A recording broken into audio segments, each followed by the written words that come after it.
Assalamualaikum warahmatullahi wabarakatuh. Alhamdulillahi rabbil alamin. Wassalatu wassalamu ala sayyidil mursalin wa ala alihi wa sahbihi ajma'in. Pada kesempatan ini saya ingin menceritakan seorang sahabat baginda Nabi besar Muhammad sallallahu alaihi wasallam, yang mana beliau telah menjadi sayap di dalam surga, yaitu Ja'far bin Abi Talib. Ja'far bin Abi Talib ada 5 orang keturunan Abdul Manaf yang sangat mirip dengan Rasulullah Sallallahu Alaihi Wasallam, orang yang tidak jeli. Terkadang susah membedakannya. Di antara kelima orang tersebut ialah Ja'far bin Abi Talib, saudara kandung Amirul Mukminin Ali bin Abi Talib, adalah Sayyidul Al-Suhada, pemimpin para mujahidin. Abu Abdullah, anak paman Rasulullah Sallallahu Alaihi Wasallam, bin Abdul Muttalib bin Hashim bin Abdul Manaf Al-Quraisy. Dia dikenal sebagai orang yang sangat lemah lembut, penuh kasih sayang, sopan santun, rendah hati, dan sangat pemurah. Di samping itu juga dia dikenal sangat pemberani, tidak mengenal rasa takut. Tatkala Rasulullah SAW memberi izin untuk hijrah ke Habsyah, tanpa pikir panjang beliau bersama istrinya ikut serta dalam rombongan tersebut.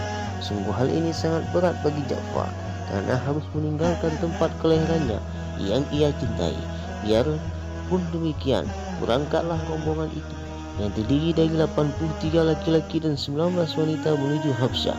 Penguasa Habsyah adalah Najasyi, seorang raja yang terkenal adil dan bijaksana, serta suka melindungi orang-orang yang lemah. Sampainya di Habsyah, mereka mendapatkan perlindungan dari Najasyi, sehingga bisa leluasa dan lebih tenang dalam beribadah kepada Allah Subhanahu wa Ta'ala. Akan tetapi, ketenangan ini terusik, yaitu tatkala orang-orang Quraisy mengetahui perlindungan keamanan yang kami dapatkan di Habsyah.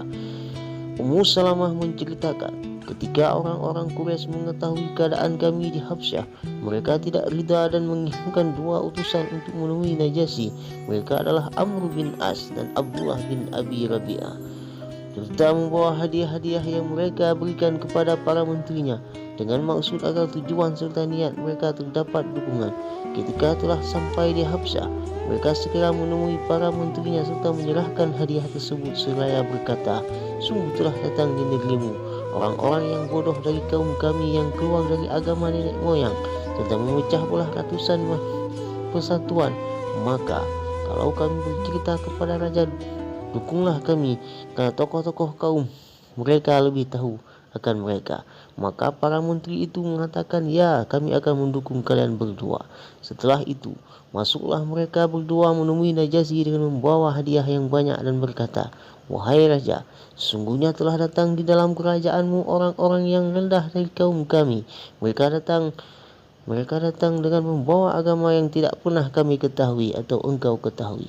Mereka keluar dari agama kami, tidak pula masuk kepada agamamu, dan orang-orang yang mulia di antara kami telah mengutus kami agar engkau mau mengembalikan mereka kepada kami, dan mereka lebih mengetahui akan apa yang telah mereka perbuat." Maka Najasyi menoleh kepada para menterinya dan berkatalah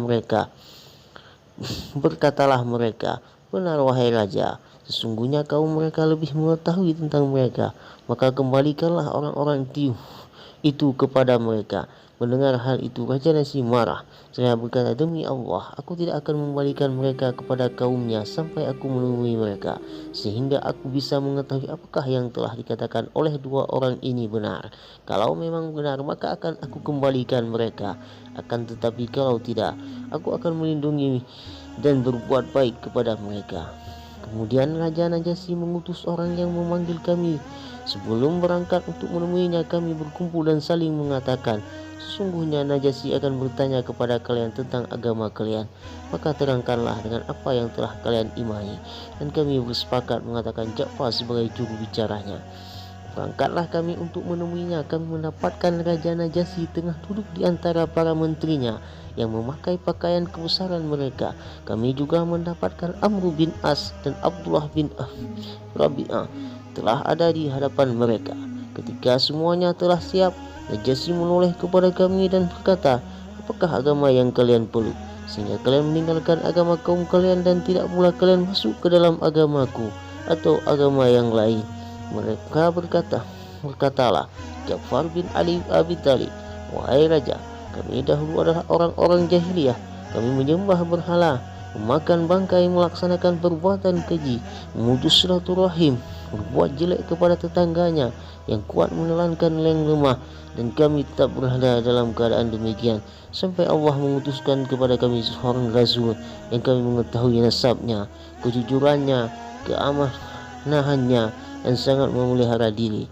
Dia mengajak kami agar beribadah hanya kepada Allah dan meninggalkan patung-patung yang disembah oleh nenek moyang kami. Dia juga memerintahkan kepada kami agar jujur dalam berkata, menunaikan amanah, menyambung silaturahmi, meninggalkan perbuatan keji, memelihara darah, dan melarang kami dari berkata dusta, memakan harta anak yatim, menuduh wanita yang salih dengan perbuatan zina, serta memerintahkan kami agar memulihkan salat, menunaikan zakat, berpuasa pada bulan Ramadan. Maka kami membenarkannya, beriman kepadanya, dan mengikuti apa yang dibawanya dari sisi Allah. Kami menghalalkan apa yang dihalalkannya dan mengharamkan apa yang diharamkannya. Wahai raja, ketika kaum kami mengetahui tentang apa yang kami lakukan, mereka memusuhi kami, menyiksa kami dengan siksaan yang berat, dan berusaha mengembalikan kami dengan agama nenek moyang, dan agar kami kembali menyembah berhala. Maka tatkala mereka terus menekan kami, memaksa kami, akhirnya kami memilih engkau dari yang lainnya, dan kami sangat berharap engkau berbuat baik kepada kami dan tidak menzalimi kami. Raja Najasyi kembali bertanya kepada Ja'far, apakah engkau memiliki apa yang dibawa oleh nabimu dari Allah? Ja'far menjawab, iya. Maka Raja Najasyi memerintahkan, bacakanlah untukku Ja'far. Ja'far membacakan surat Maryam. Ketika mendengar ayat tersebut, menangislah Raja Najasyi sehingga air matanya membasahi jenggotnya. Menangis pula para menterinya sehingga basah buku-buku mereka. Dan Najasyi berkata, sesungguhnya apa yang dibawa oleh Nabi kalian dan apa yang dibawa oleh Isa bin Maryam merupakan satu sumber. Najasyi menoleh kepada Amr bin As dan berkata, pergilah kalian, demi Allah mereka tidak akan aku serahkan kepada kalian. Ketika kami keluar dari istana Najasyi, Amr bin As mengancam kami dan berkata, demi Allah besok pagi aku akan menemuinya lagi, akan aku kabarkan dengan satu berita yang membuatnya marah. Maka besokan harinya mereka kembali menemui Raja Najasyi dan berkata, wahai raja, sungguhnya orang yang engkau lindungi itu mengatakan tentang Isa suatu perkataan yang besar. Raja Najasyi kembali memanggil kami hingga kami merasa khawatir dan takut. Sebagian kami bertanya-tanya apa yang akan kita katakan kepada tentang Isa bin Maryam. Akhirnya kami bersepakat untuk mengatakan tentang Isa sebagaimana yang telah dikatakan oleh Rasulullah SAW, serta kembali menunjukkan Ja'far sebagai juru bicara. Kemudian kami datang untuk menemui Najasyi. Kami dapatkan Amr bin As telah berada di sana bersama temannya. Tanya Najasyi, apa yang kalian katakan tentang Isa bin Maryam? Ja'far menjawab, kami mengatakan sesuai dengan apa yang dikatakan oleh Nabi kami. Najasyi berkata, apa yang dikatakan? Ja'far menjawab, dia adalah hamba Allah dan Rasulnya, ruhnya, kalimatnya yang diberikan kepada Maryam yang suci. Mendengar hal tersebut, Najasyi memukul meja sambil berkata, demi Allah, apa yang dikatakannya sesuai dengan keadaan Isa bin Maryam. Pergilah kalian dengan aman. Siapa yang mencela kalian, dia adalah orang yang merugi, dan siapa yang menunggu kalian, dia akan disiksa. Kemudian Najasyi berkata kepada para menteri, kembalikanlah hadiah-hadiah itu kepada dua orang ini, karena aku tidak butuh kepadanya. Akhirnya kedua keluar dengan perasaan sedih karena tidak berhasil melaksanakan apa yang mereka niatkan. Pada tahun ke-7 Hijriah, pergilah Ja'far bin Abi Thalib meninggalkan Habsyah untuk menuju ke Yasrib. Sampai di Yasrib, ia disambut hangat oleh Nabi besar Muhammad SAW. Pada waktu itu Rasulullah SAW baru saja kembali dari perang Khaybar. Beliau Nabi Muhammad SAW menemui Ja'far dan bersabda, sungguh aku tidak tahu dengan yang mana aku merasa bahagia, apakah dengan kemenangan Khaybar ataukah dengan kedatanganmu.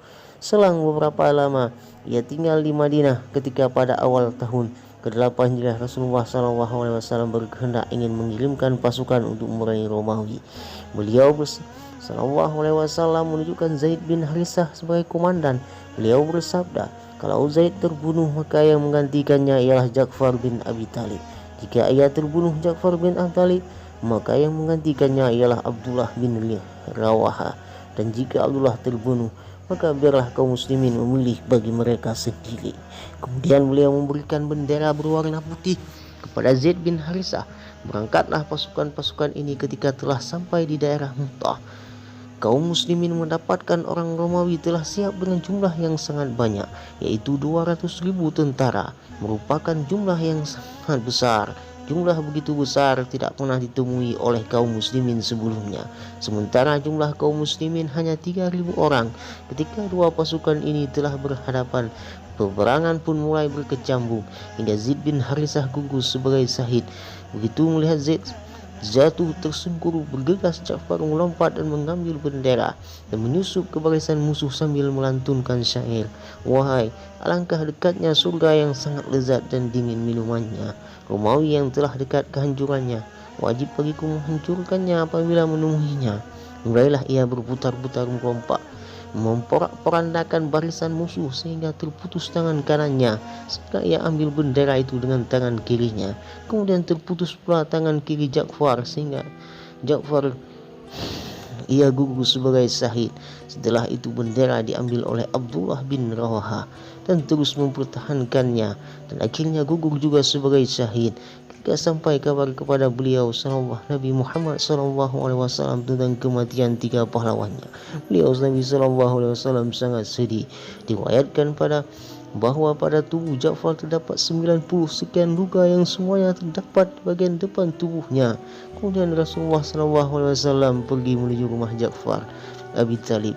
Beliau Nabi SAW mendapatkan Asma sudah membuat roti dan memandikan anaknya untuk menyambut kepulangan sang ayah. Asma menuturkan, ketika Rasulullah SAW menemui kami, aku mendapatkan wajah beliau SAW sedih, maka timbullah perasaan takut pada diriku. Akan tetapi aku tidak berani untuk menanyakannya. Kemudian beliau SAW suruhlah anak-anak Ja'far kemari, aku akan mendoakannya. Maka bergegaslah mereka mendekatkan kepada Rasulullah SAW, bercengkrama dengan beliau. Rasulullah SAW merangkul mereka, mencium serta berlinang air matanya. Maka aku berkata, wahai Rasulullah, apa yang menjadikan engkau menangis? Apakah ada sesuatu yang menimpa Ja'far? Beliau menjawab, ya, dia telah gugur sebagai syahid pada hari ini. Saat hilanglah keceriaan yang terdapat pada wajah-wajah mereka. Tatkala mendengar tangisan ibunya, Rasulullah SAW bersabda, aku melihat Ja'far sebagai malaikat di surga dan bahunya bercucuran darah dan ia terbang di surga. Inilah perjuangan Ja'far bin Abi Talib. Dia memberikan semua yang dimilikinya untuk Allah dan Rasulnya. Semoga apa yang saya ceritakan ini menjadi surga.